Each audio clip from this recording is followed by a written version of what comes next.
entire United States and in fact the entire world. Fallout from all 2,000 nuclear tests has deposited plutonium, strontium-90, and other radioactive substances in the bodies of every human being on Earth. At what point this experiment would prove fatal for all human life is unknown, but it is known that the human embryo is very vulnerable, and that 1 to 2 rads is sufficient to produce deformity or death. This much radiation and more has been deposited across the continental United States. Several studies document an unexplained increase in child mortality in the U.S. that began shortly after testing began and decreased after atmospheric testing ended.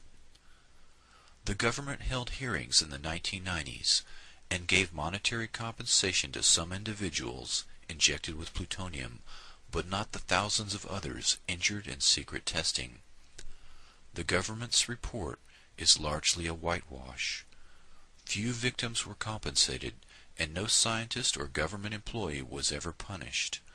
The institutions involved all claimed ignorance or that the patients were fully informed, which was patently false in all cases. They have largely dodged their responsibility for participating in these acts, the same acts for which the Allies hung Nazi war criminals. After the 1995 Presidential Advisory Committee on Human Radiation Experiments submitted its final report, the children of the deceased plutonium victims had the following statements. Quote, "I guess the government really won. All the culprits that planned and executed this thing got away with it. For them to say that a little apology is enough is just beyond belief. I do feel betrayed, and I feel abused by this committee's report." Unquote. Nuclear explosions produce plutonium oxide, which is deposited in the lungs and lymph nodes and cannot be detected in the urine.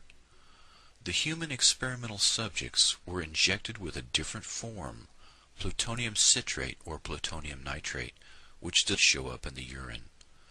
30 years of testing urine from those exposed in above-ground nuclear tests has led to thousands of tests that show a false negative, meaning that the tests were scientifically useless. It had all been for nothing. Mary Jean Connell, the only living victim of the plutonium experiments, when asked how she felt after receiving $100,000, merely replied, "I'm afraid it's going to happen again, you know."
MKUltra was the secret CIA crash program to develop techniques to control the human mind.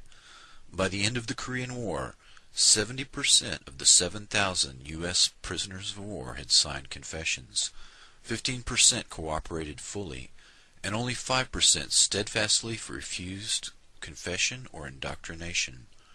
Professors Wolf and Hinkle submitted a secret report to Director of Central Intelligence Alan Dulles about communist methods of brainwashing that was the definitive work on the subject in 1953.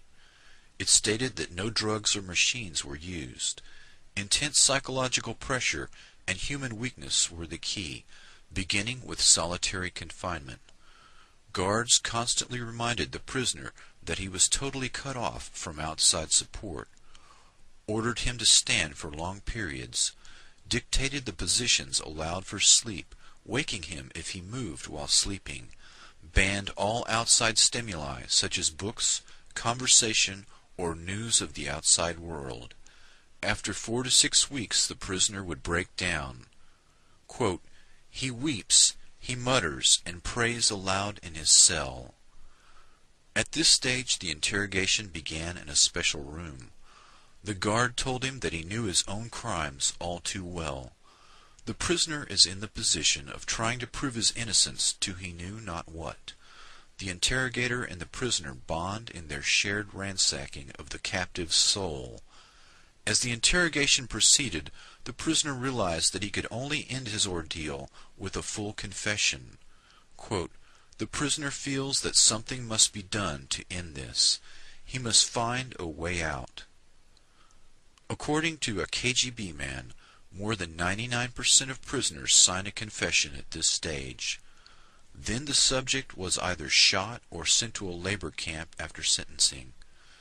Chinese techniques would move on to re-education of prisoners by moving them into a group cell for political indoctrination, incessant study of Marx and Mao, lectures and self-criticism led to political conversion by group pressure. Prisoners demonstrated their commitment by ferociously attacking any deviations. Constant intimacy with prisoners who reviled him for his resistance pushed the prisoner beyond his emotional endurance. As the prisoner conformed, his cellmates gave increased acceptance and esteem, which reinforced his commitment to the party, for he learned that only his acceptance allowed him to live successfully in the cell. In contrast, the American mind control effort was a mini Manhattan Project, with the conviction that the keys to brainwashing lay in technology. The agency's brainwashing experts gravitated to people in the mold of the brilliant and sometimes mad scientists, obsessed by the wonders of the brain. In 1953, CIA officer Richard Helms chose Dr. Sidney Gottlieb to run the technical service staff. The TSS, through the Office of Research and Development, was given the job of developing poisons to assassinate political opponents, truth serum drugs for interrogating spies, and hypnotic techniques to create unwitting double agents, couriers, and robot assassins. Dr. Gottlieb used Nazi scientists and their state-of-the-art mind control techniques that had been perfected in concentration camps using victims of the Holocaust. General Dwight D. Eisenhower gave his personal approval to exploit the work and research of the Nazis in the death camps. The German doctors were brought to the U.S. and went to work for Project Paperclip. These men were insulated against war crimes charges. The Nuremberg prosecutors were shocked that the U.S. authorities were using German doctors despite their criminal past. Under the leadership of Dr. Strughold, 34 scientists accepted contracts from Project Paperclip and were moved to Randolph Air Force Base, medicine, microwave technology, and MKUltra mind control experiments. The authorization to hire these Nazi scientists came directly from the Joint Chiefs of Staff. The top military brass stated that they wished to exploit these rare minds. Operation Paperclip eventually recruited 9,000 Nazi scientists and technicians to help the U.S. destroy the USSR. Some of these scientists were known as programmers, people skilled in the art of breaking down and controlling the human mind. Dr. Joseph Mengele and others experimented extensively with children and adults using mescaline, electroshock therapy, hypnosis, sensory deprivation, torture, rape, starvation, and trauma bonding in an effort to control the human mind.